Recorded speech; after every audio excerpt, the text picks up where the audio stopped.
नमस्कार, मी doctor Pooja, founder doctor Pooja's homeopathy clinic, Kothrud, Pune.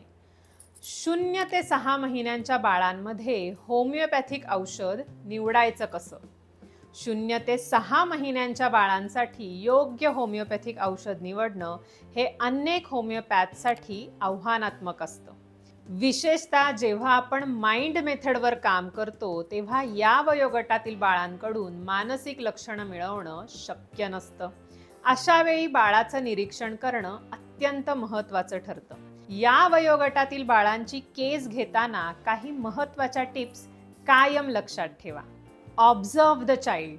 बाळाची झोप, रडण्याची पद्धत, जन्माची म्हणजेच बर्थ हिस्ट्री, फॅमिली हिस्ट्री, गर्भधारणेदरम्यान आईची मानसिक अवस्था, ताण तणाव आणि लसीकरणाची हिस्ट्री यांचा सखोल अभ्यास करा. लक्षात ठेवा, बाळ बोलत नसलं तरी त्याचं शरीर, त्याच्या सवयी आणि हिस्ट्री आपल्याला खूप काही सांगत असते. फक्त ते योग्य प्रकारे ऐकण्याची गरज असते. ही सर्व माहिती एकत्र जोडून बघितल्यास बाळाचं संपूर्ण चित्र आपल्यासमोर उभं राहतं आणि मग योग्य औषधापर्यंत पोहोचणं अधिक सोपं होतं. आता बघू काही हेल्पफुल क्लिनिकल टिप्स. नवजात बाळामध्ये अचानक आलेला हाय ग्रेड फीवर, ताप आणि अस्वस्थता असेल तर ॲकोनाइट हे औषध नक्की वापरून बघा. नवजात बाळांना डोळ्यांची तक्रार असेल, डोळ्यांमधून हिरवट, पिवळी घाण, स्त्राव येत असतील, लालसर कॉर्नियल अल्सर्स दिसत असतील तर अर्जेंटम नायट्रिकम या औषधाचा विचार करा.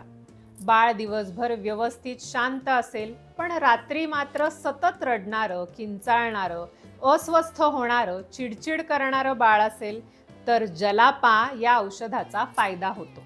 रात्री अपरात्री झोपेत अचानक कंटिन्युअस रडणारं मूल, पालक मुलांना उठवून जागं करून विचारायचा प्रयत्न करतात की नेमकं काय झालं, शांत करण्याचा प्रयत्न करतात, पण मूल डोळे सुद्धा उघडत नाही, जागं होत नाही, पण रडत मात्र कंटिन्यू असतं. आणि हे बऱ्याच वेळा वारंवार असं घडत असेल, लूपमध्ये हे होत असेल, कोणताही प्रतिसाद न देता फक्त रडत राहणारं बाळ, तर हायोसायमस नक्कीच 100% मदत करेल.